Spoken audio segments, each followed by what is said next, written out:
you don't expect this. You don't expect things just to melt.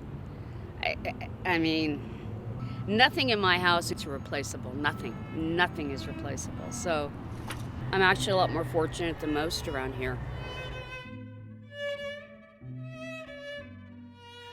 Well, happy Halloween. So much for that. My name's Susan Skidmore, and I lived here for 10 years. I was a crazy cat lady in number 28. I rescued ferals, and I lost my 11 cats. They're in there somewhere. So it's kind of a graveyard now.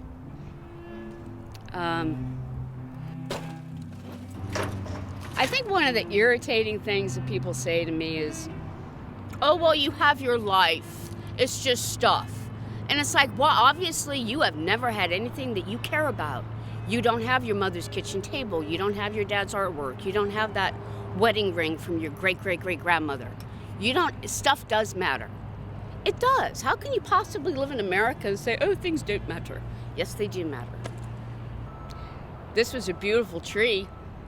It's a black walnut, and it shaded my house from the sky overhead, because I did see a shot. It was like this, everybody else's house, and then over mine was this big round green thing, perfectly round, and it kept my house about 20 degrees cooler. I can't see living here anymore. It's too sad. It's not. I mean, I loved my trailer park. It was a great place. It was cool. There was a certain kind of equality in places like this.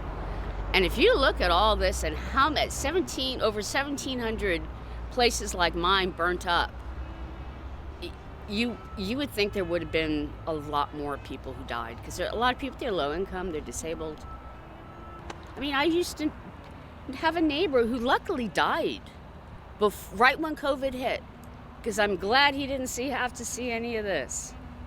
The lady over here, she was on her phone saying, oh, there's fire and ash, and we just stood outside and watched the ash come down, and then I looked over this way, and it was this huge wall of smoke. And I mean, it looked like something out of a movie. There was no notification, there were no alerts, no alarms, nothing. And then it started raining ash.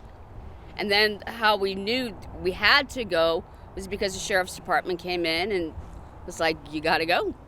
The local sheriff's department they came into our park finally, and they were just yelling at people to leave.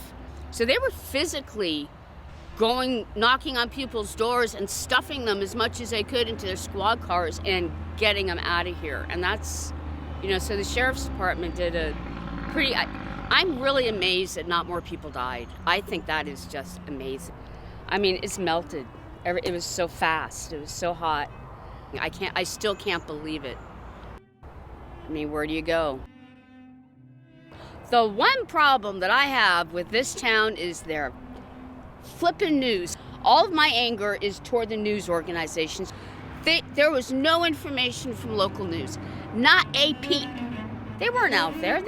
That's what makes me angry. Out of all of this, how I found out that this looked like this was from home videos from brave citizens that went out there and took videos on their phones. That's how most of us were getting our information, was from Facebook.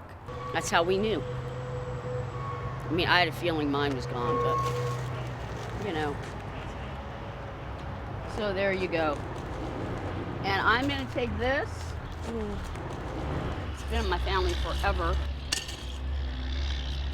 These belong to my grandfather, which was kind of amazing. They did survive. So we got a grandpa. As far as sifting through the rest of this, I just, no.